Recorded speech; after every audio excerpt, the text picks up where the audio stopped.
First ever factory outlet Mukinda Jewelries, KBHP, Somajiguda, Suchitra, Hanmakonda, Kottapet, Chandanagar, Khammam. నమస్తే, నేను విజయ్. భారత్ దెబ్బకు Pakistan విలవిల్లాడుతోంది.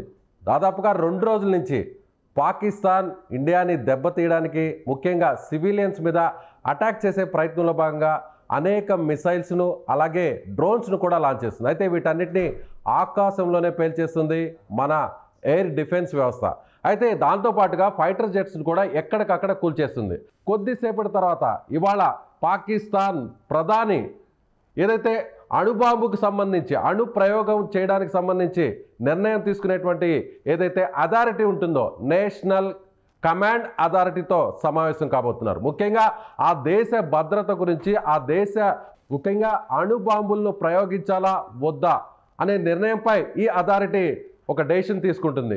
Yes, దీని మీద ఖచ్చితంగా భారత్ మీద అణు ప్రయోగం జరిపేటువంటి అవకాశం ఉంటుందా లేదా, ఇలాంటి డెసిషన్ తీసుకోబోతున్నారు. ఎస్, పాకిస్తాన్ ఇప్పుడు భారత్ని ఏం చేయలేక అణుబూచిని ముందుకు తీసుకొచ్చేటువంటి అవకాశం ఉంది. సో పాకిస్తాన్ మొదటి నుంచి కూడా ఇదే చెప్తుంది, భారత్పై మేము అణుబాంబులతో దాడి చేస్తాం, మాపై భారత్ ఒకవేళ దాడి చేస్తే మేము అణు బాంబులు వేయడానికి కూడా సిద్ధంగా ఉన్నాం అంటూ కూడా ఇప్పటివరకు కూడా పాకిస్తాన్ చెప్తూ వస్తుంది. సో ఆ దిశగా నిర్ణయం తీసుకునే అవకాశాలు కనిపిస్తున్నాయా? పాకిస్తాన్ మిలిటరీ ఫోర్సెస్తో ఇండియాని ఎదుర్కోలేక ఇప్పుడు అణు బాంబులు ప్రయోగిస్తాం అనేటువంటి బూచీని చూపే ప్రయత్నం చేస్తుందా? ఎస్, దీని గురించి మాట్లాడదాం. మనతో పాటు ఉన్నారు retired air force officer, wing commander Shyam Prasad గారు. సార్ నమస్తే. నమస్తే సార్. పాకిస్తాన్ ఇవాళ, జై హింద్ సార్. పాకిస్తాన్లో ఉన్నటువంటి నేషనల్ కమాండ్ అథారిటీతో పాకిస్తాన్ ప్రైమ్ మినిస్టర్ భేటీ కాబోతున్నారు. అణు ప్రయోగానికి సంబంధించి కూడా నిర్ణయం తీసుకునే అవకాశం ఉందని కొన్ని వార్తలు వస్తున్నాయి. ఏమంటారు? ఈ ముఖ్యంగా సార్ మన ప్రేక్షకులందరికీ ఈ రోజు చాలా సీరియస్ చర్చ జరిగిపోతుంది కాబట్టి ఒక లైట్ గా స్టార్ట్ చేద్దాం. మన చిరంజీవి గారి పాత్రని అమ్మని కమ్మని దెబ్బ ఎంత గట్టిగా కొట్టావురో అబ్బాని పాకిస్తాన్ వాళ్ళు తెలుగులో పాటలు మాట్లాడుకుంటున్నారని మీ దాకా వార్తలు వచ్చుంటాయి. అంటే ఊహించండి, ప్రపంచ యుద్ధ చరిత్రలో ఏనాడు కూడా ఏ న్యూక్లియర్ దేశం కూడా ఒకే రాత్రి 4 ఎయిర్ బేస్లను ధ్వంసం చేయించుకున్న చరిత్ర ఒక్క పాకిస్తాన్కే దక్కింది. ఇంకా వాళ్ళు ఏమంటారు, అణుబాంబులు చేసింది విన్నాం. గత 3 రోజులుగా ఎందుకు చేయలేకపోయారు? నా ప్రశ్న. చేయలేరు కాబట్టి. ఎందుకు చేయలేరంటారా? ఏంటి పాకిస్తాన్కు ఉన్నటువంటి బలహీనతలు ఏంటి? నిజంగా ఆ శక్తి సామర్థ్యాలు లేవా? పాకిస్తాన్ నేను లేస్తే మనిషిని గాను అని ఇప్పటివరకు చెప్తూ వచ్చింది. కానీ ఇప్పుడు లేవలేక నడ్డి విరిగిపోయి సో పాకిస్తాన్ ఇప్పుడు పాకులాడేటువంటి పరిస్థితికి వచ్చేసిందా? అవును, రావల్పిండి పిండి అయిపోయింది. ఒక రన్వేలో మీరు ఫోటోల్లో చూపించినట్టుగా ఇందాక అంత పెద్ద గుంట పూడ్చడానికి 10 గంటలు పడుతుంది సార్. ఇప్పుడు ఎయిర్ బేస్ ని ధ్వంసం చేశానంటే ఏంది, ఎకరాల కొద్ది ధ్వంసం చేసుకుంటూ పోరు. రన్వేని ఉపయోగం లేకుండా చేసేస్తారు. ఆ రన్వేని మళ్ళీ ఉపయోగంలోకి తీసుకురావాలంటే 24 గంటల నుంచి 48 గంటలు పడుతుంది. ఒకే రాత్రిలో కాళరాత్రి లాగా నిన్న ఈ రోజు ఉదయం మన వాళ్ళు చేసిన పనికి వాళ్ళు ఏం చేశారు, ముందు డ్రోన్లు పంపించారు, హార్మ్లెస్ డ్రోన్లు, మనం ఏం చేస్తున్నాం చూడడానికి. తర్వాత ఏం చేశారు, పేలోడ్స్ ఉన్న డ్రోన్స్ పంపించారు. తర్వాత ఏం చేశారు, యుద్ధ విమానాలు పంపించారు, విమానాల సర్వేలెన్స్ పంపించారు, నౌకల్ని పంపించారు, న్యూక్లియర్ సబ్మెరీన్ అన్నారు. ఏమైంది? ఇప్పుడు న్యూక్లియర్ వెపన్స్ అంటున్నారు. ఏమవుతుంది? న్యూక్లియర్ వెపన్స్ ఉండగానే సరిపోతుందా? మన ప్రధానమంత్రి గారు ఏమన్నారు, ఆయన స్పీచ్ ఏమంది, న్యూక్లియర్ వెపన్స్ మీ దగ్గర ఉన్నాయి, మా దగ్గర ఉన్నాయి, వాటిని ఎలా వాడాలి మీరు చెప్పారు కదా. నడ్డి విరిగిపోయింది. లేచేదా ఆ మాట కూడా. సో మీటింగ్ ప్రపంచానికి చూపించడానికి కోసం నిన్న అప్పు తెచ్చుకున్నారు, ఈ రోజు మీటింగ్ అరువు తెచ్చుకుంటున్నారు. అంతకన్నా పెద్దగా చూడటం లేదు నేను. సో ఇప్పుడు ముఖ్యంగా అంటే భారత్ని ఎదుర్కోలేక, భారత్ మీద యుద్ధం చేయలేక, సో భారత్ మీదకి ఏ మిసైల్ పంపించినా, చివరాఖరికి ఫైటర్ జెట్స్ని పంపించినా కూడా మనం మన సరిహద్దులోనే కూల్చేస్తున్నాం. మన దగ్గర ఉన్నటువంటి చిన్న మిసైల్స్తోనే, ఆకాశ్ లాంటి మిసైల్స్తో వాటిని కూల్చేస్తున్నాం. అలాగే S-400 ద్వారా పాకిస్తాన్ నుంచి ఏ ఫైటర్ జెట్ కానీ ఏ మిసైల్ వచ్చినా కూడా అది మన భూభాగంలోకి రాకముందే ఆకాశంలోనే పేల్చేస్తున్నాం. సో ఇక పాకిస్తాన్ అందుకే ఇండియాని బెదిరించడం కోసం అణుబూచిని ముందుకు తీసుకొస్తుంది అనుకోవచ్చా? ఇవాళ పాకిస్తాన్ ప్రధానమంత్రి షహబాజ్ షరీఫ్ ముఖ్యంగా ఇవాళ నేషనల్ కమాండ్ అథారిటీతో సమావేశం కాబోతున్నారు. అంటే ఈ సమావేశంలో కేవలం సమావేశం మాత్రమే నిర్వహించే అవకాశాలు ఉందా? అణుబాంబులు, ముఖ్యంగా అణ్వస్త్రాలను ప్రయోగించడానికి ఏదైనా కీలకమైనటువంటి నిర్ణయం తీసుకునేటువంటి అవకాశాలు ఇప్పుడున్నటువంటి పరిస్థితుల్లో ఎంతవరకు ఉన్నాయంటారు? చాలా కరెక్ట్ గా చెప్పారు సార్. మీరు చెప్పిన వాటిలో రెండు ఒకటి అర్థమైనాయి నాకు. ఒకటి అణుబూచి చూపించడం, రెండోది మీటింగ్ లో నిర్ణయం ఏంది. ఈ రెండు కూడా విచిత్రంగా మీరు ఊహించండి. మరి ఈ మీటింగ్ జరగకుండానే, అణుభూతిని జరగకుండానే మీరు యుద్ధ విమానాలు పంపించేశారా? 4 యుద్ధ విమానాలు కోల్పోయారా? కాదే. ఒకటి. రెండోది, ఈ అణుభూచి అనేది, ఈ మీటింగ్ అనేది కూడా రెండు బూచినే. ఎందుకంటారా? అణుభూచికి సిద్ధంగా ఉండాలంటే మీ దగ్గర వాటిని క్యారీ చేసే విమానాలు ఉండాలి, వాటిని క్యారీ చేసే నౌకలు ఉండాలి, వాటిని భుజానేసుకొని రాలేం కదా. సో ఈ రెండు లేవు కరాచీలో. మీరు ఊహించండి, వాళ్ళు 4 రోజులుగా వాళ్ళ డ్రోన్లు, యుద్ధ విమానాలు, సర్వైలెన్స్ విమానాలు, ఎలక్ట్రానిక్ సర్వైలెన్స్ విమానాలు, పేలోడ్స్ ఉన్న డ్రోన్లు, యుఏవీస్ అంటాం, ఆర్పీవీస్ అంటాం, అన్ని ప్రయోగించారు. మనం ఇంతవరకు మన సరిహద్దులు దాటకుండా విమానాలు సరిహద్దులు దాటలేదు, షిప్పులు సరిహద్దులు దాటలేదు. ఐఎన్ఎస్ విక్రాంత్ ఎక్కడి నుంచో దూరంగా కూర్చొని చూసి క్యాట్ బాల్ తో కొట్టినట్టు కొడుతోంది. మన ఆర్మీ ట్యాంకులు ఇంకా బయటకు తీయలేదు. Just imagine. అంటే ఇప్పుడు పాకిస్తాన్ మీరు అన్నట్టుగా న్యూక్లియర్ వెపన్స్ని క్యారీ చేయడానికి వాళ్ళ దగ్గర ముఖ్యంగా యుద్ధ విమానాలు కానీ, యుద్ధ వాహక నౌకలు కానీ ఇవేం లేవంటారా? అంటే ఆల్రెడీ ఫైటర్ జెట్స్ చాలా ఉన్నాయి కదా పాకిస్తాన్ దగ్గర. లాంచ్ వెహికల్స్ అంటాం కదా, యుద్ధ అణు బాంబుని క్యారీ చేయడానికి ప్రతి విమానం క్యారీ చేయలేదు. దానికి తగ్గట్టుగానే విమానం ఉండాలి, దానికి తగ్గట్టుగానే షిప్ ఉండాలి. ఇప్పుడు మారుతి కార్ లో మనకి సీటింగ్ కెపాసిటీ ఎంత, లేకపోతే వేరే కార్ లో 8 సీటర్ 4 సీటర్ అంటాం కదా, అలాగే మీరు యుద్ధ బాంబుని క్యారీ చేశారు అంటే మీరు ఏటీఎఫ్ క్యారీ చేయలేరు, మీ ఫ్యూల్ క్యారీ చేయలేరు. మీరు ఫ్యూల్ ఎక్కువ క్యారీ చేశారు అంటే బాంబు కేజీలు తగ్గిపోతాయి. 10 కేజీలు బాంబు క్యారీ చేస్తుంటే 10 కేజీలు లీటర్లు తగ్గించాలి. ఇది కామన్ సెన్స్. మీరు అణుబాంబులు ఉన్నాయని చెప్తే అణుబాంబు పేలాలి కదా. ఇప్పుడు మీరు పంపించిన ఆర్మ్డ్ డ్రోన్స్ అంటారు, కంబాట్ డ్రోన్స్ ని కూల్చేశారు కదా. ఇప్పుడు అణుబాంబుని కూల్చేస్తే మీ పరిస్థితి ఏంటి? మన చిన్నప్పుడు బాటిల్స్ లో రాకెట్లు విసిరేసే వాళ్ళం, ఎంత జాగ్రత్తగా విసిరేసే వాళ్ళం. అది పైకి చూస్తూ ఉండేటట్టు విసిరేయాలి. బాటిల్ అటు ఇటు అయిందంటే గోవిందో గోవిందా. అంటే పాకిస్తాన్ దగ్గర చైనా సపోర్టింగ్ ఉంది, టర్కీకి సంబంధించినటువంటి యుద్ధ సామాగ్రి అంతా వచ్చింది. సో పాకిస్తాన్ పూర్తి స్థాయిలో అంటే ఇక యుద్ధం చేయలేనటువంటి పరిస్థితుల్లో, పూర్తిగా పాకిస్తాన్ అభద్రతా భావానికి వెళ్ళిపోయినటువంటి పరిస్థితుల్లో, పూర్తిగా పాకిస్తాన్ అక్కడ ఉన్నటువంటి ఏదైతే ఆ ప్లేసెస్ అన్నింటినీ కూడా, కంట్రీని మనం క్యాప్చర్ చేసేటువంటి ప్లేసెస్లో అక్కడున్న ప్రజలు ఇంకా బతకలేరు అనేటువంటి సిచ్యువేషన్లో మాత్రమే అణుయుద్ధానికి దిగాలనేటువంటి ఆలోచన చేస్తుంది. కానీ పాకిస్తాన్ ఇవాళ ఎందుకు ఇలాంటి సమావేశం నిర్వహించబోతుంది అంటే, జనరల్గా నేషనల్ కమాండ్ అథారిటీ మీటింగ్ అనేది ఏ సందర్భాల్లో నిర్వహిస్తాయి? ప్రతి దేశం కావచ్చు, వీటికి సంబంధించిన ప్రతి దేశానికి కూడా ఎన్సీఏ అనేది ఉంటుంది. ఎన్సీఏ మీటింగ్ అనేది ఏ టైంలో జనరల్గా జరుపుతారు? సార్ ఇప్పుడు మంచి ప్రశ్న వేశారు మీరు. ఇంత సీరియస్ డెసిషన్, ఇంత మీటింగ్ జరుగుతోంది కదా, దీని వెనక what is the meaning behind it అంటే, మనం న్యూక్లియర్ బ్రీఫ్ కేస్ అంటారు. American president nuclear brief case వేసుకొని తిరుగుతుంటాడు. అంటే ఏంది? న్యూక్లియర్ బ్రీఫ్ కేస్ పెద్ద పెద్ద వెపన్లే ఉండవు, ఒక బటన్ ఉంటుంది. అది కమాండ్ అండ్ కంట్రోల్ సెంటర్ కి మెసేజ్ వెళ్ళిపోతుంది. గో నో గో అంటారు, లేదా మీరు వెళ్ళండి లేక వెళ్ళొద్దు అని. ఒక చిన్న బటన్, ఒక మెసేజ్. అది ఎప్పుడు 20 ఏళ్ల క్రితం. ఇప్పుడు అన్ని మొబైల్స్ వచ్చేసాయి కదా, టెక్నాలజీ కదా, మోషన్ సెన్సర్స్ వచ్చేసాయి కదా. పాకిస్తాన్ లో ఈ మీటింగ్ ఏంటి? మీటింగ్ లో ఎవరెవరు సభ్యులు? ప్రధానమంత్రి, ISI chief, army chief, air force chief, navy chief. Is a puppet prime minister. ఆయన చేతుల్లో ఏమీ లేదు. ఆయన అన్నయ్య గారు తగ్గండిరా బాబు, వెనక్కి తగ్గండిరా బాబు, కనీసం గోచన్నా మిగిల్చుకుందాం అనే స్థితిలో ఉన్నా గానీ, ఒక మూర్ఖత్వం చెందిన, ఉన్మాదం చెందిన దేశం సార్. వాళ్ళకి వాళ్ళ పౌరుల మీద నిన్న చూడండి, ఒక పౌర విమానం వెనక డ్రోన్లు పంపిస్తున్నారు. ఉన్మాద దేశం ఏది? పాకిస్తాన్ కి సంబంధించినటువంటి పౌర విమానం వెనక డ్రోన్స్ పంపించారా? నిన్న కరాచీ ముందుగా మన సరిహద్దు వెంబడి ఒక పౌర విమానం, ఇంటర్నేషనల్ ఎయిర్లైన్స్ సివిలియన్ ట్రాఫిక్ విమానాన్ని ప్రయాణం చేస్తూ ఉంటే దాని వెనకన వీళ్ళు డ్రోన్ అటాక్ చేశారు. ఇంటర్నేషనల్ ఎయిర్లైన్స్ రూట్లు మార్చుకున్నాయి. నిన్న రాత్రి జరిగింది ఇది. అంటే ఏంటి? మీకు సివిలియన్ ట్రాఫిక్ కానీ, పాకిస్తాన్ పౌరులు కానీ, అంతర్జాతీయ పౌరులు కానీ మీకు ఒక పావులుగానే మాట్లాడుకునే దుస్థితిలో మీరున్నారు. అంత ఉన్మాద స్థితిలో మీరున్నారు. ఆలోచన విధానం అలా ఉంది. ఒక ఆర్మీ చీఫ్ కి ఎలాంటి ఆలోచన విధానం ఉండాలి? నా ప్రజల్ని కాపాడాలి, నా సైనికుల్ని కాపాడాలి, నా ప్రాణం పోయినా పర్లేదు, దేశం బాగుండాలి. ఇక్కడేమవుతుంది, పాకిస్తాన్ ఆర్మీ నా దేశం లేకపోయినా పర్లేదు, నా మాటే నెగ్గాలి అనే పిచ్చి ఉన్మత్తు ఉన్న ఒక వ్యక్తిత్వాన్ని, ఒక మనస్తత్వాన్ని, స్టేట్ ఆఫ్ మైండ్ ని మనం ఏమనగలం? వాళ్ళు మీటింగ్ చేసి ఏం సాధించగలరు? 4 రోజుల్లో చేయలేండి ఈ రోజు ఏం చేస్తారు? అణ్వాయుధాలు ప్రయోగిస్తాము అంటారు. ప్రయోగిస్తే ఏమవుతుంది? మన పాలసీ ఏంటి? No first use. దాని అర్థం ఏంటి?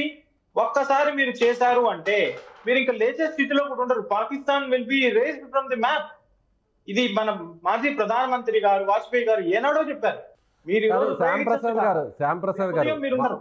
ప్రసాద్ గారు ఒక కామన్ మ్యాన్ కి, సివిలియన్స్ కి, జనరల్ గా ఉండే సివిలియన్స్ కి అర్థమయ్యే విధంగా, ఒకవేళ పాకిస్తాన్ నిజంగా పాకిస్తాన్ ఆలోచన విధానం అంతా కూడా టెర్రరిస్ట్ బుద్ధితో కూడుకున్నటువంటి మైండ్ సెట్ పాకిస్తాన్కి సంబంధించిన ఆర్మీ ఆఫీసర్స్కి, చీఫ్స్ కూడా ఉందని మనకు అర్థమైంది. అయితే ఒకవేళ ఈ మీటింగ్లో ఏదన్నా తీసుకోరా అని డెసిషన్ ఏమన్నా తీసుకుంటే, సో ఒకవేళ అణ్వస్త్రాలను ప్రయోగించాలి అనేటువంటి ఒక దుందుడుకు చర్యతో, దుస్సాహసానికి ఒకవేళ పాకిస్తాన్ దిగితే, ఒకవేళ మన మీద అణు అటాక్, న్యూక్లియర్ అటాక్ చేయాలనేటువంటి ప్రయత్నం చేస్తే దాన్ని మనం ఏ స్థాయిలో నిలువరించగలం, ఏ స్థాయిలో మనం బ్రేక్ చేయగలం? ఒకసారి కామన్ మ్యాన్కి అర్థమయ్యే విధంగా చెప్పగలరా? అద్భుతంగా నిలువరించగలం సార్. 2 విషయాలు కామన్ మ్యాన్ కి అర్థమయ్యే విధంగా. ఇప్పుడు మనం కార్ లో ప్రయాణిస్తున్నాం అనుకోండి, లేదా స్కూటర్ లో ప్రయాణిస్తున్నాం అని, మన ఇండికేటర్ వెయ్యంగానే ఆ ఇండికేటర్ సౌండ్, బీప్ బీప్ అనే సౌండ్ కానీ, లేకపోతే కార్ వైపర్ వేసినప్పుడు ఆ సౌండ్ కానీ పక్కన ఉన్న 4-5 కార్ల వెనక కారు కూడా వినిపిస్తుంది. ఎందుకంటే దాని sensor sound minimum sound. Car scooter indicator కూడా ఆపోజిట్ వచ్చే వ్యక్తికి ఈజీగా వినిపిస్తుంది. ఇప్పుడు నిన్న మొన్న వాళ్ళు చేసింది ఏంది? ఆర్మ్డ్ కంబాట్ డ్రోన్స్ ని పంపించారు. మనం ఏం చేసాం? అవి టేక్ ఆఫ్ కాకముందే వాటిని గ్రహించి వాళ్ళ సెన్సర్ తో వాళ్ళ నెత్తి మీదే కూల్చేసాం. రేపు అణుబాంబుని మీరు ప్రయోగిస్తే అది మీ నెత్తి మీద కూలితే, ఈ రోజు పడిన ఎయిర్ బేస్ లో వన్ ఆఫ్ ద రన్వేస్ లో పడిన పెద్ద గుంట లాంటి గుంట మీ జనావాసాల మీద పడితే, కామన్ సివిలియన్స్ మీద, నార్మల్ పాకిస్తానీ పౌరుల మీద పడితే దాని కంప్లీట్ పూర్తి బాధ్యత పాకిస్తాన్ ప్రభుత్వాన్ని, పాకిస్తాన్ మిలిటరీదే అవుతుంది. ఎవరికి నష్టం జరుగుతుంది? ఇప్పుడు మీరు విజువల్స్ చూపిస్తున్నారు కదా, అంత పెద్ద గుంట పడితే ఏంది? ఒక నార్మల్ డ్రోన్ అది. సో ఇప్పుడు మనం చూస్తున్నటువంటి ఈ గుంత, శ్యామ్ ప్రసాద్ గారు, ఇప్పుడు మనం చూస్తున్నటువంటి ఈ గుంత పాకిస్తాన్కి సంబంధించినటువంటి రన్వే మీద పడినటువంటి ఒక డ్రోన్ అనుకోవచ్చా? అంటే ఫైటర్ జెట్స్ ఇక టేకాఫ్ అవడానికి ఛాన్సెస్ లేకుండా చేసింది అనుకోవచ్చా మన ఇండియన్ ఆర్మీ? అంతే కదా. ఇప్పుడు రన్వేలో ఇప్పుడు 4 ఎయిర్పోర్ట్స్ స్టేషన్ల మీద ఇండియన్ అటాక్ జరిగింది. మనం మిసైల్స్ వేసాం, ఆర్మీ డ్రోన్స్ వేసాం అంటే మొత్తం ఏరియానంతా ధ్వంసం చేయక్కర్లేదు. వాళ్ళ రన్వే మీద కన్నా 2 గుంటలు పడితే, ఒక్కో గుంట కనీసం 5-6 అడుగుల లోతు ఉంటుంది, 5-6 అడుగుల వెడల్పు ఉంటుంది. అంత గుంటను పూడ్చాలి అంటే ర్యాపిడ్ సిమెంట్ అని అవసరం అవుతుంది. ఆ ర్యాపిడ్ సిమెంట్ కూడా ఆరడానికి 4 గంటలు పడుతుంది. తర్వాత ఇపోక్సీ ప్లాస్టిక్ చాలా రకరకాలు ఉంటాయి. వెంటనే కట్టాలంటాం కదా, అవన్నీ చేయడానికి 24 గంటలు పడతాయి. 24 గంటల్లో ఇండియా వచ్చి మీ పక్కన కూర్చోదని గ్యారంటీ ఏంటి? Absolutely guaranteed that we will be there in front of you without talking the doorbell. Sir, as a wing కమాండర్గా మీ ఎక్స్పీరియన్స్లో చెప్పండి. ఇప్పుడు ఆల్మోస్ట్ పాకిస్తాన్ మొత్తం ఎయిర్ స్పేస్ని అంతా కూడా క్లోజ్ చేసింది, ప్యాసింజర్స్ ఫ్లైట్స్ని కూడా క్లోజ్ చేసింది, అన్ని ఎయిర్పోర్ట్స్ని కూడా క్లోజ్ చేసింది. ఎందుకు ఈ డెసిషన్ తీసుకుంది? అలాగే ఇప్పటికే ముఖ్యమైనటువంటి కీలకమైనటువంటి ఎయిర్ బేస్లన్నింటినీ కూడా మనం కొలాప్స్ చేసాం. వాళ్ళకి సంబంధించినటువంటి ఎయిర్ డిఫెన్స్ సిస్టమ్ను కూడా మనం పూర్తిగా బ్రేక్ చేసాం. సో ఇప్పుడు పాకిస్తాన్ ఒక రకంగా ఆత్మరక్షణలో పడిపోయింది అనుకోవచ్చా? ఏ సమయంలో అయినా సరే మన ఫైటర్ జెట్స్ ఆ ప్లేసెస్ మీద అటాక్ చేసేటువంటి ఛాన్సెస్ ఉన్నాయనుకోవచ్చా? ఇప్పటి వరకు నార్మల్ డ్రోన్స్, సర్వేలెన్స్ డ్రోన్స్ పంపించిన వాళ్ళు నిన్న మన మీద మిసైల్స్, కంబాట్ డ్రోన్స్ పంపించారు. ఇది ఎస్కలేటివ్ లాడర్ లో, అంటే అంచెలంచెలుగా ఎదుగుతున్న వార్ ఎస్కలేషన్ లో మరో అంచె ఎదిగింది. లాడర్ లో నిచ్చెన మీద ఇంకో అడుగు వాళ్ళు పైకి వేశారు. వాళ్ళు పైకి వేసిన తర్వాత మనం ఏం చేసాం? 4 ఎయిర్ బేస్లు కూల్చేసాం.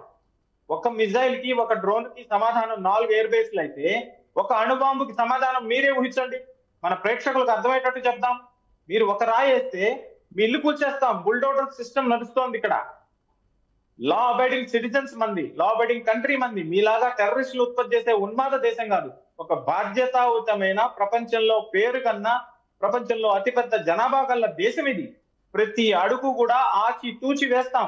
మన విమానాలు ఇంకా ట్రై కూడా చేయలేదు, ఎందుకంటే మనం చేయకూడదు అనుకున్నాం, మనం నిర్ణయించుకున్నాం ఎస్కలేషన్ మేము చెయ్యము.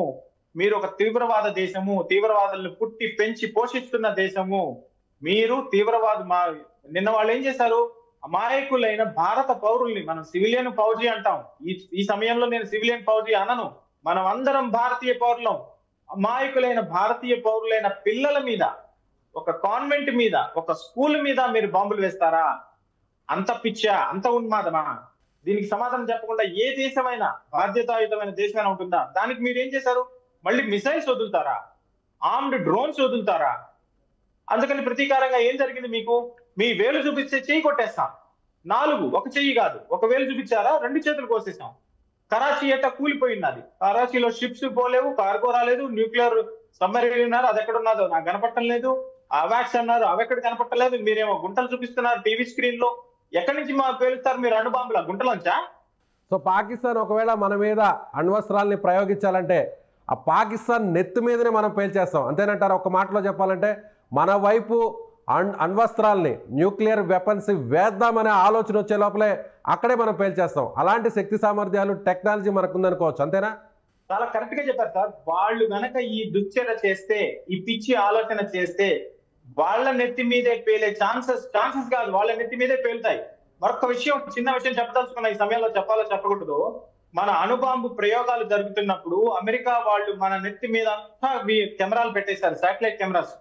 వాళ్ళకి అర్థమే కాలేదు.